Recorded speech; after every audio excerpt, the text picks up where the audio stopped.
लागल बाटे भीड़ तोहसे कहतनी हम तनी धीरे धीरे गाड़ी चलावे बलम तनी धीरे धीरे गाड़ी चलावे बलम।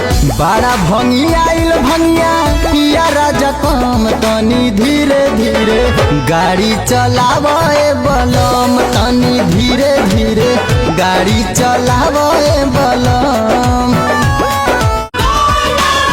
लागल बाटे भीड़ तोहसे कहतनी हम तनी धीरे धीरे गाड़ी चलावे बलम तनी धीरे धीरे गाड़ी चलावे बलम।